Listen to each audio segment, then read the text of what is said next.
is Circa Tonight, daytime edition. Matt Brown and Stephen Andress, of course, brought to you as always by our friends over at SharpStack. Stephen sitting there in that shiny new toy Circa Sportsbook over there in Kentucky. And of course, if you guys want to take advantage of all the tools that we're going to be using here on the program, TNF Live is your promo code at SharpStack. 7 free days and 25% off of SharpStack when you decide to go ahead and make that a monthly purchase for you, which you definitely will if you want to start taking this a little bit more seriously. A little bit of audio difficulty this morning, so bear with us if Stephen happens to double up on some words every now and then, or if he doesn't sound as crisp as normal. Microphone and mixer stuff going on, so he's just having to come through the old school computer mic there, Stephen. Yeah, but shout out to our guy Harry here in the comments who is like waiting patiently for us, 10 minutes late. We appreciate you, Harry. Thank you for that. We do appreciate it. My man. You know, tech giveth and tech taketh away sometimes. And we're just tech tooketh away this morning, but it's okay. It's okay. We got a good show. We're ready to rock and roll. This is normally an all gas, no brakes show here, but I do think, considering there's a couple of teams that we're going to be talking about, it is worth taking a look back at what we saw this past week, Stephen, particularly from the Colts in Kansas City and then also the Eagles and Dallas. And we'll start with the Colts in Kansas City, in which, the Colts dominated the first half of that game. And it seems like in the second half, yes, there were definitely some really good adjustments made by the Kansas City Chiefs. And I'm taking nothing away from the Kansas City Chiefs at all. But it does seem to me like Shane Steichen kind of turtled up and played not to lose as opposed to played to win. And it ended up biting him. I think the Colts should have won that game, could have won that game. Atrocious play calling, in my opinion. Atrocious game management, in my opinion.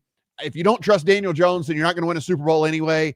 So you might as well figure that out now as opposed to waiting until the playoffs and deciding on that. And so, I don't know, it seemed like a very, very, very big missed opportunity for this Colts team that soundly outplayed the Chiefs in the first half and didn't have to do all that much in the second half to secure that victory and just didn't do it.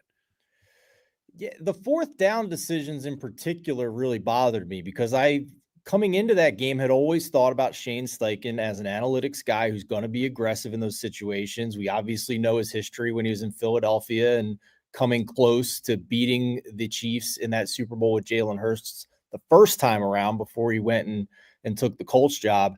And the two in particular, he had a 4th and 5 from the Kansas City 5 when they were up 17-9. The analytics said you should go for that, even though it's 4th and 5 from the 5. That one I can understand because you are 5 yards out from it. Yeah. So that one's maybe an aggressive adjustment to the 4th down bots that are out there with the new field goal or with the new kickoff rules and a 35-yard touchback. So that seemed more aggressive than I'm used to seeing with the 4th down decision bots. The other one I thought was pretty egregious. It was 4th and 4 for the Colts from the Kansas City 45-yard line when they had a 3-point lead with 4:52 left in the game. So you could have went for that. It was a very clear go situation. They take a delay of game instead and punt the ball back to Pat Mahomes down only 3 points with about 4 and change left in the game. Like, that is a very obvious go situation for me at that spot, 4th and 4 from the KC 45-yard line. I don't know what you thought.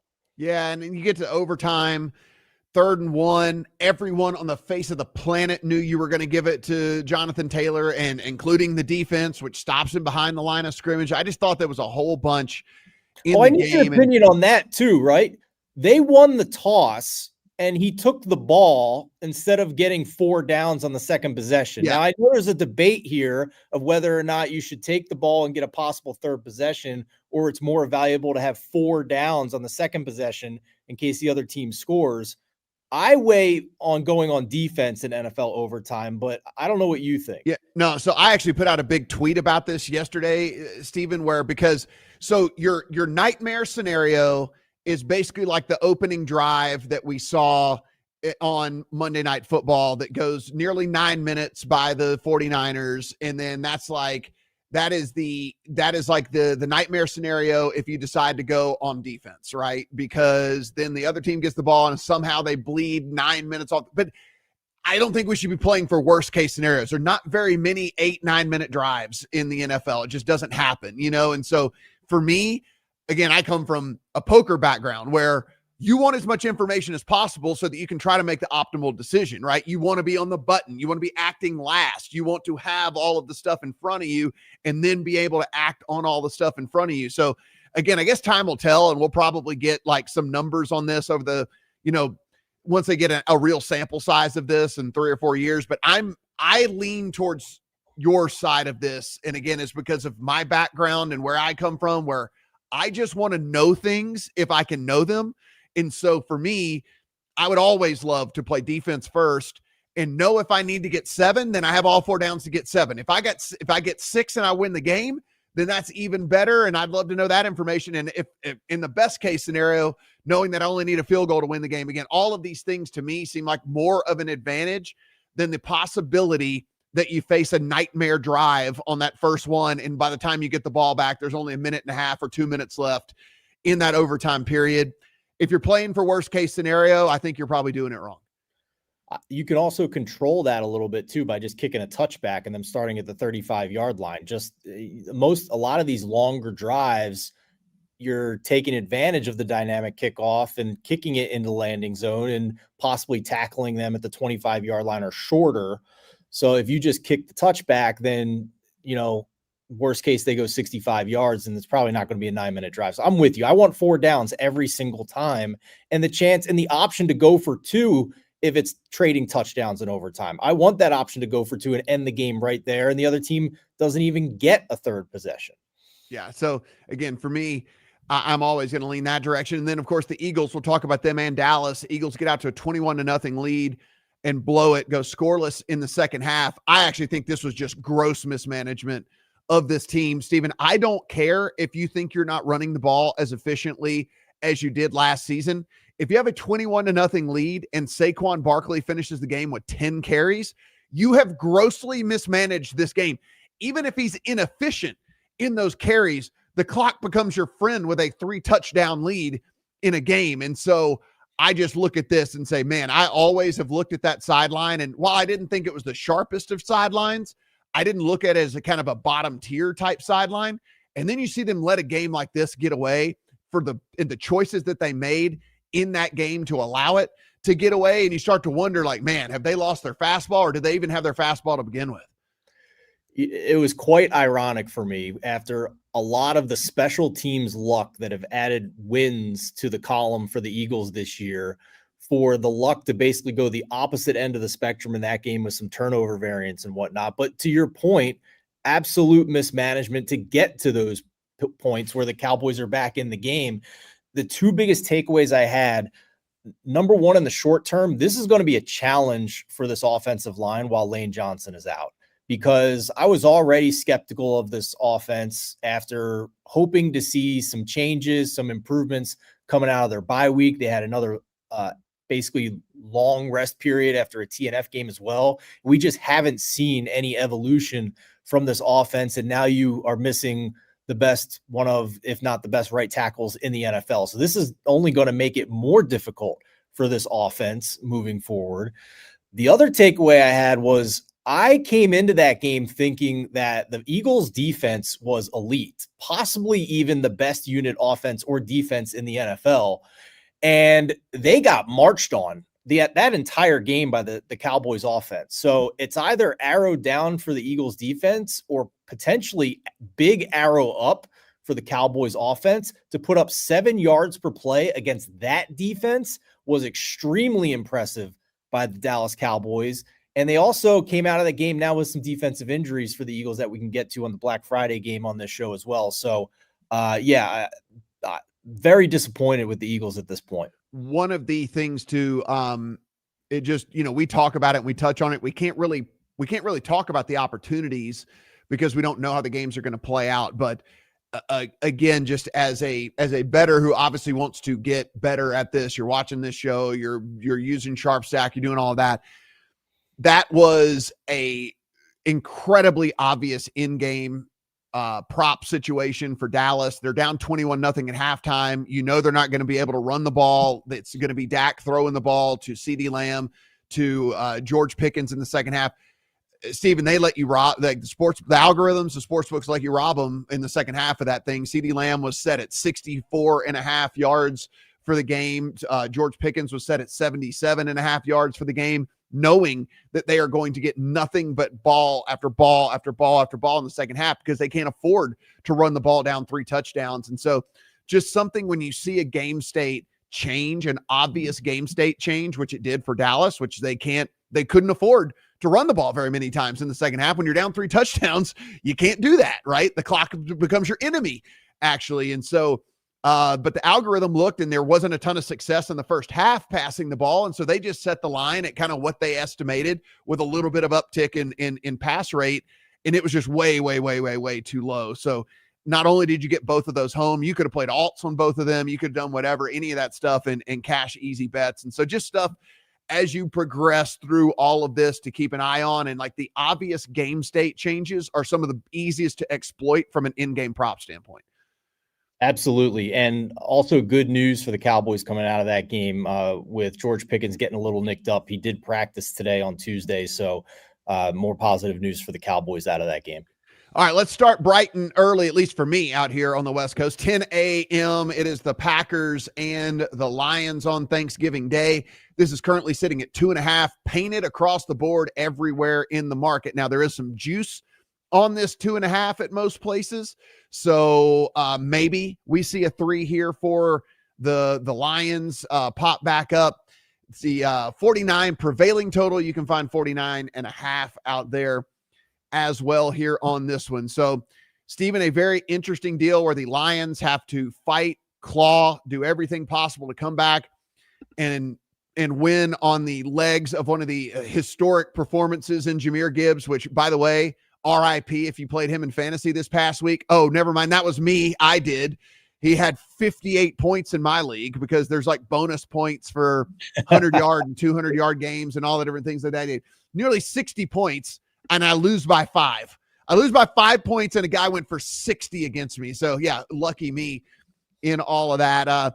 Green Bay, again, we can kind of keep talking about it week after week after week after week, Steven. It's like I think this was probably their most complete game in a while this past week. But, again, nothing impressive. I mean, certainly nothing that you like are looking at this team going, oh, they're Super Bowl contenders. So, super interesting handicap here as Detroit heads back home here in the Dome to play Green Bay in a revenge spot after they got kind of throttled there in the first week of the season. Yeah, I think the first thing we should preface as we go through these Thanksgiving games and also the Black Friday game is we're doing the show on Tuesday. We have incomplete injury reports, and there's a lot of significant injuries for these teams. We'll do our best to parse through those and let you know what's going on here. But for Detroit, obviously, Sam Laporta is on IR. Khalif Raymond got banged up, so it might be Isaac Tesla in this game as the wide receiver 3. They did get a cornerback and DJ Reed back last week, so that was helpful. For the Packers, a lot of questions on offense. Emmanuel Wilson filled in fine for Josh Jacobs, so I'm not really concerned if Jacobs misses again. Matthew Golden we'll see. Jaden Reed has the chance to come off of IR for this game, so keep an eye out for that. The big one that I'm keeping an eye on is Nixon, their cornerback, arguably their top cornerback. Got a stinger last week, started the week with a DMP. If he misses, that I think is a big deal for this Packers defense. But big picture, Matt, I think this is arrow up for the Packers at this point, and the Lions kind of in neutral or going in the wrong direction for the past few weeks here. Like if you look at the sample of the past 4 games since the Lions came off the bye, both of these offenses are pretty similar, but the Lions defense is having a really hard time of getting things together here. Last 4 games, Packers defense is, above average as you would expect, but the Lions defense by EPA per play is down to 21st in the NFL. If we look at success rate as well, I mean, the Lions are doing okay there. They're a little bit better. I think a lot of that is bolstered by their rush defense. Their drop back EPA is 26th in the league over the past 4 weeks here. So they have some things to shore up here. I think, in my opinion, this is Packers or nothing. The number is gone. I bet Packers +3 at the start of the week. At this point, it's either Packers money line for me or I'm just teasing them up to 8.5. Packers plus 8.5 would be by far my favorite teaser of the week, to be honest with you. Yeah, so it is interesting for me because I know for a fact I am market low on the Packers, like in the entire industry, right? Like I don't see anything in this team that compels me to want to back them. Unlike at least on the Lions side, where there are several things that would make you want to back this team. I mean, we used to say kind of the 1-2 punch. It's really Jahmyr Gibbs now. I mean, it's basically right. Jahmyr Gibbs backfield.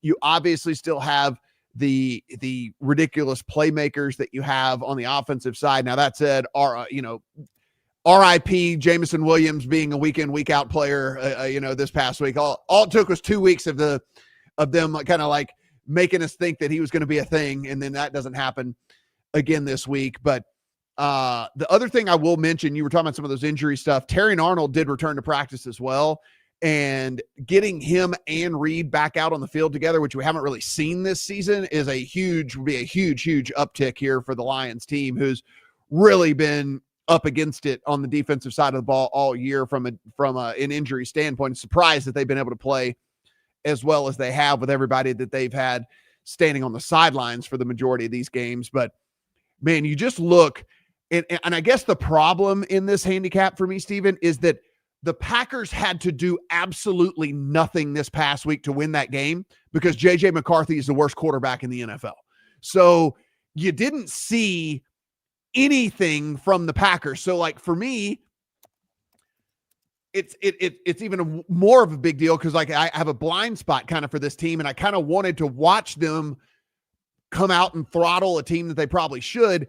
But Minnesota just made it to where Green Bay didn't even have to throttle them because they were so inept that there was absolutely like Green Bay moonwalked into the win with this game. And so I just don't know where to go with this. It's just, it's a tough handicap for me. I think the Lions, if we're being true to ourselves here, outside of Micah Parsons, and even with that, I mean, Aiden Hutchinson is a pretty good compliment to that. I mean, what do you like about the Packers team more than you like about the Lions team? Like at any position?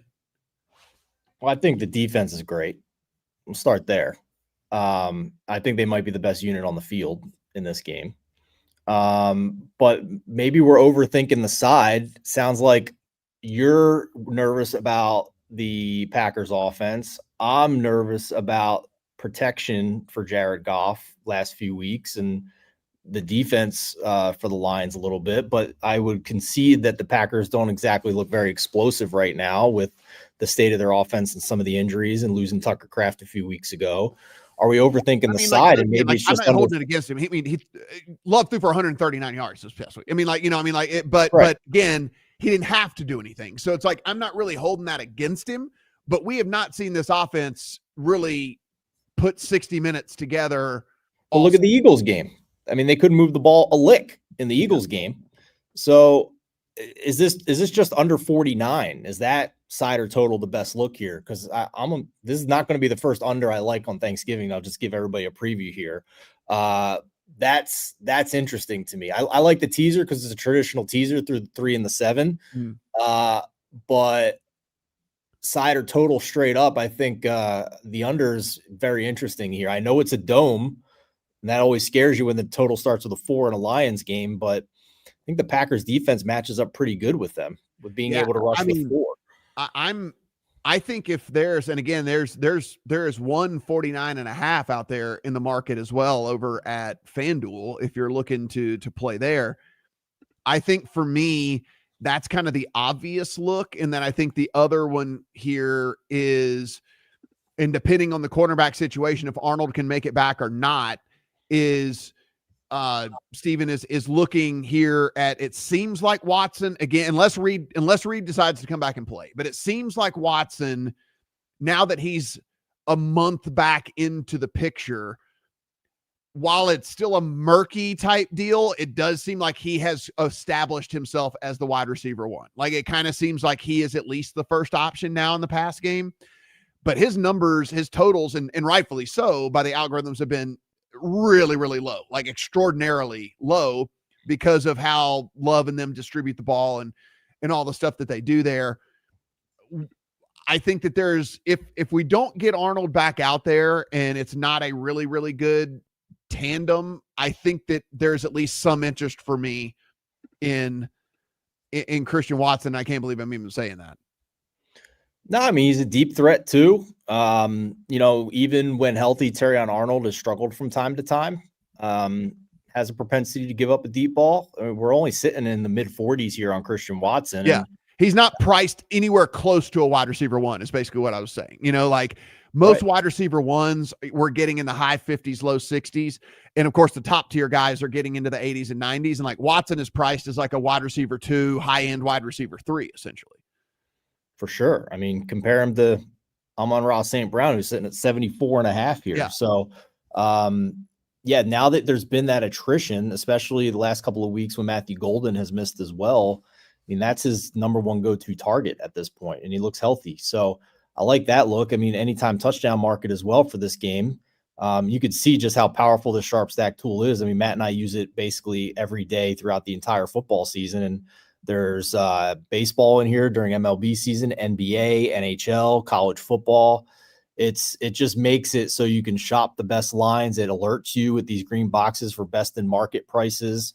And again, promo code TNF live for 7 days free on it. Christian Watson, we're at plus 220 at Rivers, plus 210 at DraftKings, plus 200 at FanDuel. That's an interesting option here. Now, we'll also show you later in the show here, Matt, show everybody that's watching what this EV tool does. This automatically finds you plus EV bets.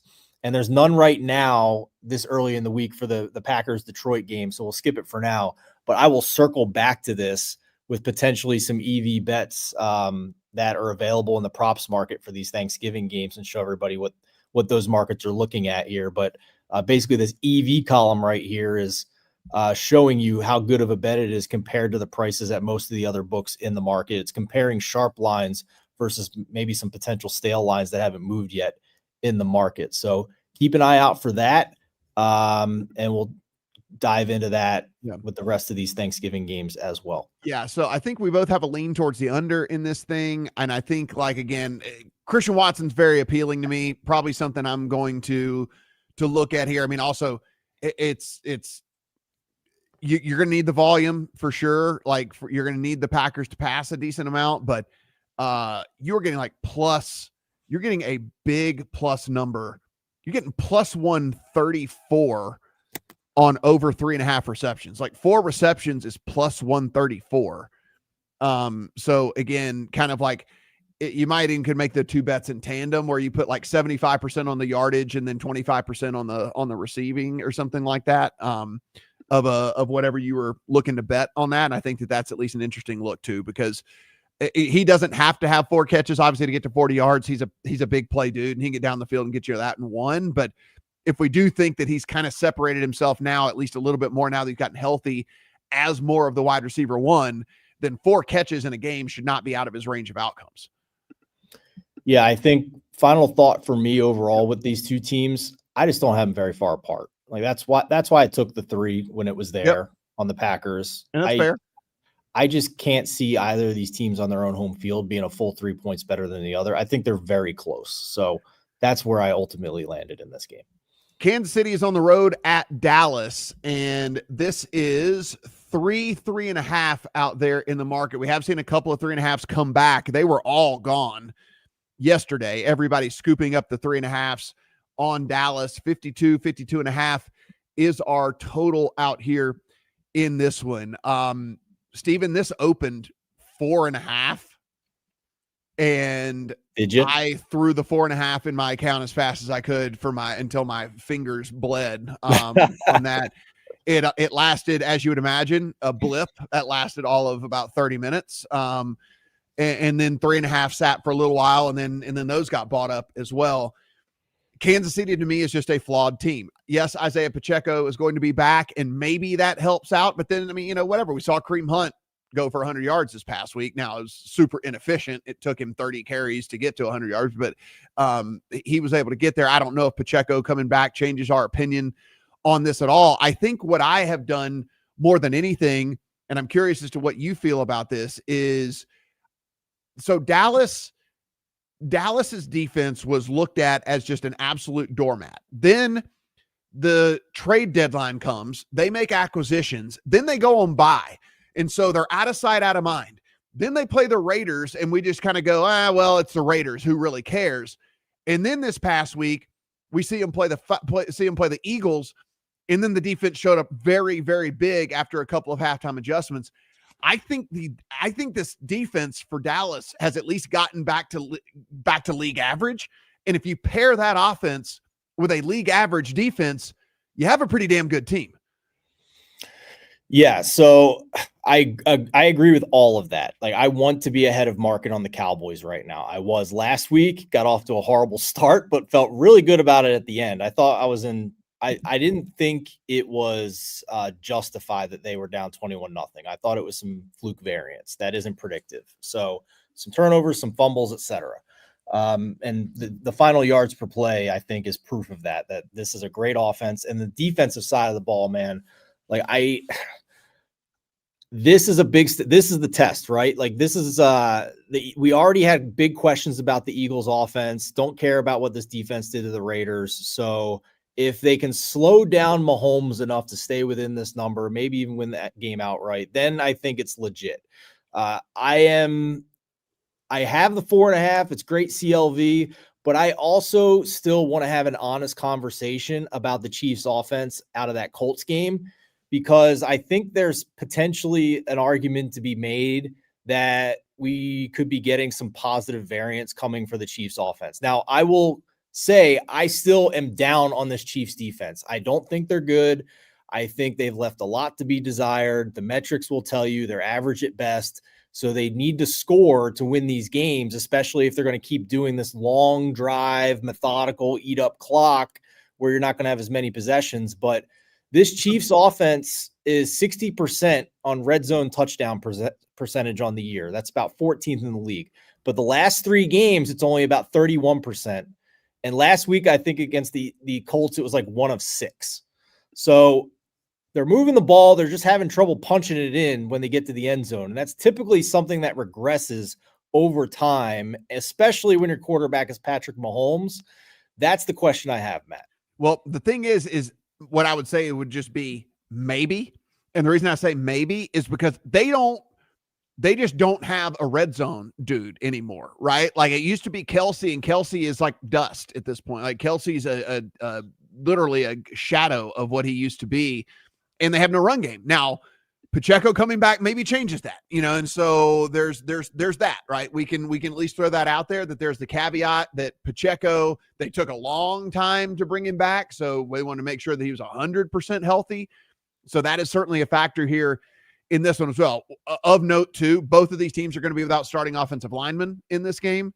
And so, this offensive line for Kansas City was kind of questionable as it was anyway. So take that into your handicap if you want to. I think the interesting thing for me is, Steven, now I get it, small sample size. We had the bye week, then we had the Raiders, who aren't very good, and then we had the Eagles who decided not to run for whatever reason. But it does seem like the acquisition of Quinnen Williams really did plug up that interior, that defensive line. And then, I'm not going to say for sure that this has now become kind of a pass funnel defense, and teams are going to have to be one-dimensional against them because, again, small sample size. We'll have to see it all play out. But I'm not worried about Kansas City running all over them, but they don't have a good running attack. And so now, even if you think Dallas's defense is middling, if they know that Kansas City is going to have to throw at a much higher rate than they want to, considering you really only have Rashee Rice, who is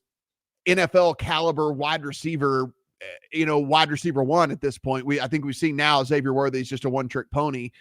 I think that's advantage Dallas, because there's just not a lot. You look at the separation numbers and all of that, and like, these dudes just don't get open for Patrick Mahomes. It's not that a lot of people are pointing and saying, well, Patrick Mahomes, maybe he's declining a little bit. It's like, no, man, these dudes don't get open. Like, this team just doesn't have people that separate anymore. And so I think that's kind of an arrow, like you were saying, uptick for these arrows and stuff like that. Like, I think that's a pretty big arrow up for Dallas if they know, even if it is Patrick Mahomes, greatest quarterback alive, if he's going to be throwing every damn down, that's just an advantage to the defense. Yeah. I mean, it's fair points all around. I'm really curious what the market does with this spread, more so than any other game this week. Both of these teams got bet heavily last week. Cowboys got bet heavily against the Eagles. A ton of game day money came in on the Chiefs to get that for the first time all week, all the way out to 4.5 in some spots against the Colts. Didn't work out in the end, but I kind of felt fortunate that my Colts bet covered last week with that red zone stuff with the Chiefs. So I certainly hear your points for sure. Rashee Rice is dealing with a hamstring now. He was limited, the estimation on the injury report for Monday. If he's got a hamstring, that's only going to make things more difficult for this offense. It's another under that I potentially like here. With the upgrades we're talking about with the Cowboys defense, with how methodical the Chiefs offense has to be to begin with. And if we get in a game state where the Chiefs have the lead, they love just bleeding clock in the second half. So I think there's a lot of ways to get to this under 52, Matt. And I think we have to come off our priors with the Cowboys defense that we're just auto betting an over in a Cowboys game because the defense was bad before. I think we definitely have to come off that prior. I like the Cowboys here more than 3.5 until the Chiefs show me they can fix it in the red zone. It's CLV at this point, but I'm just saying it would not shock me if come Thursday we get more game day money in, because there's been some significant opinion on the Chiefs to move these lines late in the week here in the market. Well, so that's another thing. That's a good thing to point out here. So we will see more action on these games approaching kickoff than we see all season long, because this is everybody sitting at home. These are all standalone island games, back to back to back, and nobody has anything better to do than fire off bets because they're tired of listening to their family talk. And so, like, this is like, so we will get more action on these games late than we get on any games all season long outside of the Super Bowl. So, and by then, so much money's into the Super Bowl that the lines aren't going to move anyway. But like, there is a lot of money that's going to flow into these games right before kickoff. So again, if you're teetering on, man, I really want a 3.5.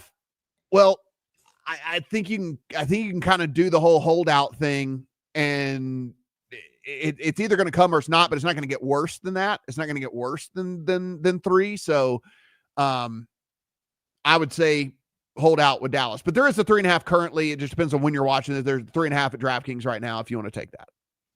Yeah, and I'm going to fire a bet live here on the show as we're talking here, because something's popped here on SharpStack. I want to show people how I do this in real time as we talk about the props for this game, Matt. So let me pull up SharpStack here again, and we're going to go to the EV tool within SharpStack here, and got it filtered for NFL for the books in my area. And you can, always filter by bet types if you want. I just have everything highlighted here. And what's popped up for Thanksgiving is this Rashee Rice prop at BetMGM. Under 6.5 receptions at -105. We're seeing 6.3% plus EV on that as we are going live here on Tuesday. That would be a bet for me right now, if as long as it doesn't move before I log into my computer and bet this in the middle of the show. But to show you how this works, you can hit the drop-down button here and compare that price to all the other prices in the market, comparing it to Sharp Books as well. I mean, we're seeing prices for Rashee Rice under 6.5 as short as -140, -137, -135. So that under 6.5, -105 is a really good bet right now on Rice. Combine that as well, Matt, with the fact that we know he's a little banged up with that hamstring. He might be limited in this game, maybe not full snaps. So now we have another path to that potential outcome as well. That's just another example of why SharpStack is such a powerful betting tool, the best I've ever used. And again, try it for free if you don't believe us. You get it for 7 days for free if you use that promo code TNF Live.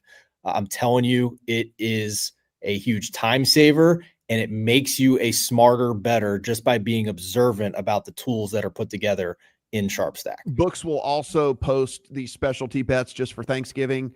I will probably have a George Pickens to lead Thanksgiving Day in receiving yards, I will probably have that ticket in my account. We've said we like the defenses a little bit more in Green Bay and Detroit. Kansas City doesn't have a receiver that goes nuclear. And then we'll talk about the next game here in a second, but it's going to be a quarterback coming off of being laid off for a couple of months and whatever. So I think George Pickens to lead the day in receiving yards is a pretty solid bet. Yeah, love that. I mean, CeeDee Lamb keeps dropping the ball. Pickens is going to be the number one wide receiver in Dallas, man. I mean, it seemed pretty obvious that Dak was very excited to go his way the rest of the way here. Somebody watching the show here said he likes Kansas City money line for this game as well. Little hefty for my liking. I'd rather parlay that with something else, kind of get a quasi teaser if I was excited about it. I don't like laying minus 170 juice here, but I do appreciate that you're a 49ers fan and you can, we can tweet each other about that terrible Brock Purdy performance on Monday night last night after the show if you want, bud. Cincinnati on the road at Baltimore in the nightcap on Thanksgiving. This is a full 7 in favor of the Ravens. 51.5 to 52 is the total out there. Hey, what do you know, Steven? Another week, another injury for Lamar. This time listed with a toe. So it's been a hamstring, a knee, a toe, head, shoulders, knees and toes here on Lamar. And the big news obviously here, though, Joe Burrow will be back, as will Jamar Chase. He's coming back off of suspension. They will be without T. Higgins. He's not going to play. He's not making it back. There's no chance. Short week, concussion. He's not going to play. So we should just assume that this is going to be Chase and the Yoshivash show out there for Cincinnati. Steven, I'll tell you this, buddy. I played the Ravens last week in Survivor. I am sure glad I don't have to make that click this week because I still don't think they played very well. I still think they kind of stink. And here comes Joe Burrow and Jamar Chase looking to prove a point because they have nothing to play for other than statistics at this point. So, if it wouldn't surprise me to see Chase spammed 1 million times in this thing. And, whatever. I could not lay the 7 with Baltimore in this thing. There's just no chance I could lay the 7 here. Yeah, I'm going to give everybody some transparency here. When it comes to Thanksgiving and Black Friday football, I kind of lean more towards kind of being a total degen. So I like to have a bet in every one of these games, the 3 on Thanksgiving and 1 on Black Friday. I went with a small teaser here for this one with the Ravens, down past the 7, all the way down to 1. Teased it with the Eagles on Black Friday. Small bet, though, because I agree with everything you said about the Ravens and Lamar Jackson. I don't feel great about it. I think this is another under. Again, we talked a couple of weeks ago, since that really bad Texans loss where everybody was injured for the Ravens. They've gotten people back. They're still thin at the defensive line, but in that sample, they are a top 10 defense. They look good. They look good enough. They're not elite, but they're not terrible anymore. And they get to face a depleted Bengals team without one of their amazing wide receivers who still have a terrible offensive line. And Joe Burrow's first game back with probably mobility issues. There's talk about maybe more shotgun since he can't move as well, which sounds like Kirk Cousins at the start of last year with the Atlanta Falcons. Like, I don't know what this is going to be. Do you know what turf toe is, by the way? Like I know people hear turf toe all the time. Do you know what it is? Yeah, I finally learned it this year and I was like, oh, that makes sense now. Go ahead and tell everybody. I think people hear turf toe. They should give it a more gnarly name than turf toe because people hear turf toe and they're like, why are these guys out for 2 months? It is when your toe bends all the way back and touches the top of your foot because it gets crushed down and stretches all of those ligaments and all of those muscles, all of stuff like that. Like turf toe sounds way too simple for what it actually is. Like it should have a much more horrific name than it actually is because your toe is going the wrong direction all the way back and hitting the top of your foot and whatever. It is horrific pain. It is horrible. And so, yeah, I mean, the books don't think it's going to bother him too much as we have a market high of 254.5 for Joe Burrow in this game. From a passing yardage standpoint, I don't know if that's too hefty or not, Steven. I mean, they have no run game. So would it shock you if Joe Burrow comes back off of the IR and literally has 45 pass attempts in this game? Because it would not shock me at all. Wouldn't shock me. It would shock me if he's extremely efficient with 45 pass attempts, to be honest with you. I feel really strongly that this is an under. I don't like a quarterback in his first game back from a long injury being anywhere near his A game in that first game back without one of his big weapons. So I don't like that. And then I have my issues with Lamar Jackson being limited and this offense not being as explosive if his entire bottom half of his body is hurting him. And he's not going to be as big of a weapon in the run game and read options. I mean, if he's that banged up, it might just be crash on Derrick Henry on read options, and you're not worried about Lamar running 50 yards down the field anymore. So if this tells you anything, guys, I mean, like this should let you know where they think Lamar is in from a health standpoint. 25.5 is his rushing prop, Steven. Wow. Like that lets you know, like, this is a dude who routinely ran for 60 plus yards every single game. And his prop is set at 25.5. That gives you a very good look at how the market thinks of his health right now. Let's see where this total is across the market here. Pull up SharpStack again here. Again, TNF Live, the promo code for 7 days free, 25% off a yearly subscription if you so choose.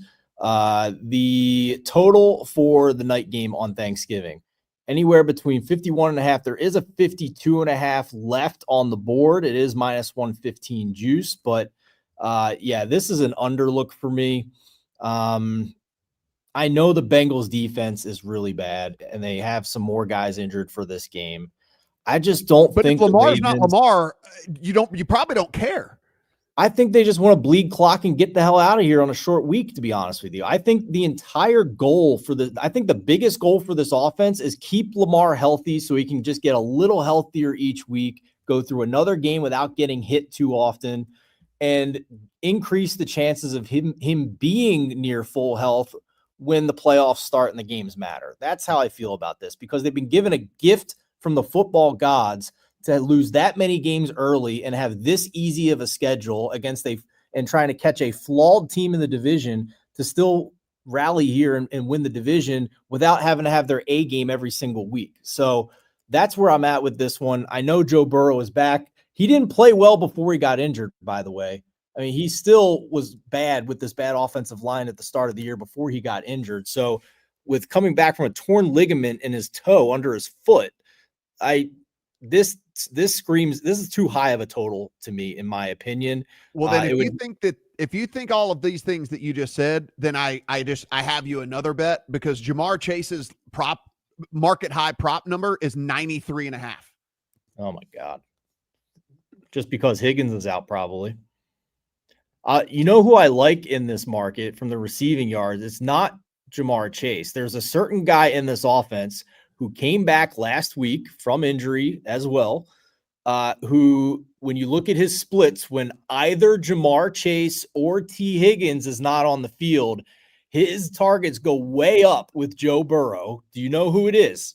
Little trivia question. Well, you gave it away because you said he came back last week, and I know who came back. That's true. I did give it away. Yes, Mike Gesicki. Mike Gesicki, yeah. Yeah, so we're at 33.5 on his receiving yards. That's interesting to me. Receptions for Mike Gesicki in this game, we're looking at 3.5. Might just like the yards in that case, but anytime touchdown look as well for Mike Gesicki. If there's some promos out there on that, I think he's a good look here, just at a better price than Jamar Chase. So where's old Gesicki at for this anytime touchdown? We got to keep scrolling. He's way down here. There he is. Plus 370, best available price right now on Mike Gesicki to score a touchdown on Thanksgiving night. That's the guy I like that I think is not priced properly with T. Higgins not in this game, and especially if they're going to be in a negative game state where he might get more targets and looks anyway. Let's head to Black Friday, where Amazon's going to make you log into your account and they're going to feed you out. You're going to end up spending more money than like you had any idea that you were going to on a Friday here watching a football game. And it's going to be Chicago on the road at Philly. This is a full touchdown there as well in favor of the Eagles. 44.5 is our total here in this one. Steve, we talked a little bit about this last week, and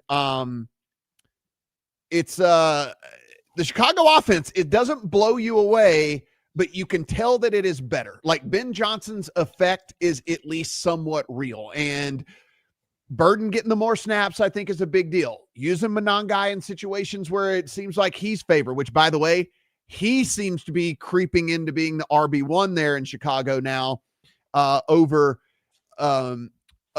Swift. And so I do like what I've seen from this Chicago offense so far, but they are running into a Philly defense. And I know you said at the top of the show that maybe isn't elite, but it's still a very good defense. There's no question about that. And Caleb Williams is still mistake prone. So very curious as to how Philly goes about all this. It seems to me like Caleb Williams is most dangerous whenever you allow him to use his legs. And so I bet you we don't see very many blitzes in this, Steven. I bet you we see just them going with their front four guys, dropping a whole bunch of guys into coverage and making Caleb Williams try and be an actual real NFL quarterback, because he is most dangerous when he's scrambling, when he's on the move, when he's doing the playground plays, than he is when he actually has time in the pocket. Yeah, so I think there's been a lot of debate about the Chicago Bears in betting Twitter, and I think what those debates and arguments fail to capture is that two things can be true at the same time every once in a while. The first thing is, to this point, for most of the season, the Chicago Bears have absolutely been getting it done with smoke and mirrors, with some last-second field goal wins and losing yards per play and a terrible defense that's been feasting on turnovers, but actually giving up a ton of yards throughout the season to be one of the worst if you strip out turnovers for every team. That is true. What also can be true is everything you described about the improvement in the offense, that the defense can get healthier with legitimate playmakers and difference makers coming back from injury the rest of the way here for the Chicago Bears, so that the smoke and mirrors priors are less likely to happen anymore, and they just level up, which I think is very possible to happen here. The problem is it's Tuesday and this is a Friday game, and I don't have an initial injury report, let alone a final injury report. Right. We're just we wanted to include this game just to give you our thoughts, initial thoughts. Exactly. Like, don't take this as a full handicap, because there is a lot of injury implications in this one that certainly would affect how you would view this game. Yeah. So before I run down the injuries to look out for here, I will say, Matt, would you agree last week was the first Bears win where I felt like it was legitimate and earned and justified, and they were the right side, because they won that game despite giving up a defensive touchdown in that one. I thought that was very well deserved and showed further improvement for the Bears. Yeah, no, I mean, like I said, I think Ben Johnson, it took a little while to implement all of the stuff. And like, just when we thought DJ Moore was like going to be sent out to pasture, he comes up big and all of that. Like, I think I do believe Ben Johnson's a sharp dude. And I do believe he is going to maximize what he has out there with this team. And I think we're seeing it slowly come to fruition, through all of this. Now, I bought into the Bears Kool-Aid in the offseason. I'm going to probably cash this win ticket. I mean, whether I deserve it or not, and whether it was smoke and mirrors, like, it is what it is. But I would buy bad beat money back. I would buy futures for next year. I think that they're probably better in year 2 under Ben Johnson. I just think they're probably running into a bad situation here on the road against Philly after pissing away a win that they should have had against a defense that is still good. And by the way, the thing about the Chicago defense, and I after all of the post-game stuff and all the heat and all the criticism, this is a bottom 3 run unit again that the Philadelphia Eagles are about to go up against. And if Saquon Barkley does not have 20 carries in this game, the world is going to light on fire in the whole world. The earth is going to explode. And so I think Philadelphia, it's pretty decent little get right spot here for Chicago coming to them. And this is taking nothing away from Chicago. Like you said, I think they earned that win last week, and I think they're better. I just think Philly is the side here. But I mean, like you said, it's a pretty clear little double dip teaser situation here. You could go Baltimore, you could go Philly. You get both of those down to 1. If you don't want to ask for the full 6, you can take it down to 5. Take it down 5 points and get it to 2. If you want to do that, 4.5 points get you down to under the field goal. And I think you'd feel pretty comfortable at having both of those legs in your account.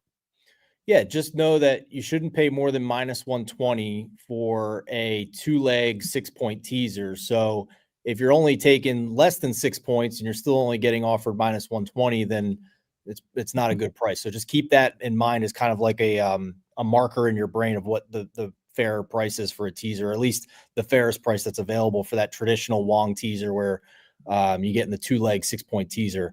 You mentioned Saquon carries. You said it's a crime if he doesn't get 20 plus. He's lined at 17.5 carries in this game, and the juice is only at minus 111 for the over here as we check out the SharpStack tool. So might be a decent look there. If you think he's going to be efficient with those carries, we look at the yards, and Saquon's at 77.5.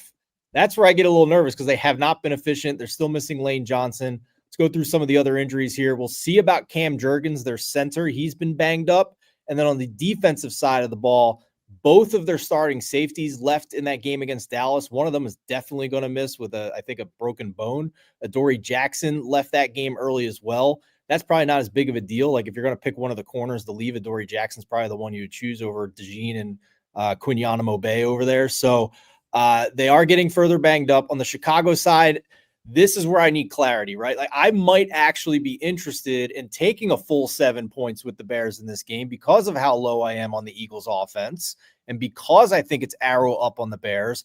But I need to know that this defense is getting healthier because they were decimated last week in that game. Yeah. Didn't matter against Pittsburgh because Mason Rudolph and that offense isn't very explosive at all, but they went into that game missing 3 linebackers. They had another linebacker get hurt in that game. They lost a defensive lineman and a cornerback in that game as well. So let's see how many of those guys are able to come back for this game on Friday. And then the other two to keep in mind that would be a huge boost for this Bears defense is if one of, if not both, of Jalen Johnson and Kyler Gordon can come back in the secondary for this defense. If they get those two guys back, I think I'm in right there on Bears +7 if it's still on the board. But I'm not sure we're going to know. Like when you have a guy that's coming off IR, they can wait until like Thursday late night, Friday morning to activate him and then let you know whether he's going to be active or inactive. So we're not going to know until very late with a couple of those guys in Johnson and Gordon, Matt. The only thing I'm also ready to see from Philadelphia, and then we'll close things out here. But Steven, the craziest thing to me. So on 2 different occasions, they got stopped on 3rd and 2 this past week.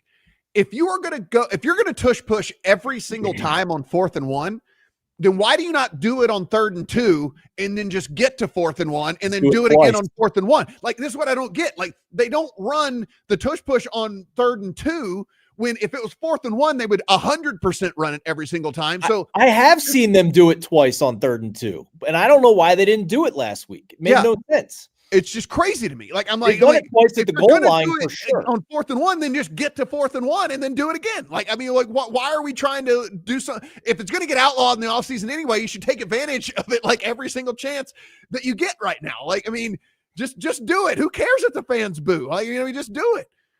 Yeah, I'm with you, man. Unbelievable. I'm with you for sure. Guys, we appreciate you being with us here on the holiday week. Happy Thanksgiving to you and yours out there. 3 games on Thanksgiving, 1 on Black Friday. Again, Steven is there at that new Circa Sportsbook. It's going to be open. Head out there if you're in the Kentucky area and you get tired of the in-laws and you want to go ahead and take in some games on the big screen. And, of course, our friends over at SharpStack, TNF Live, 7 free days, 25% off when you subscribe. And trust me, you will want to subscribe.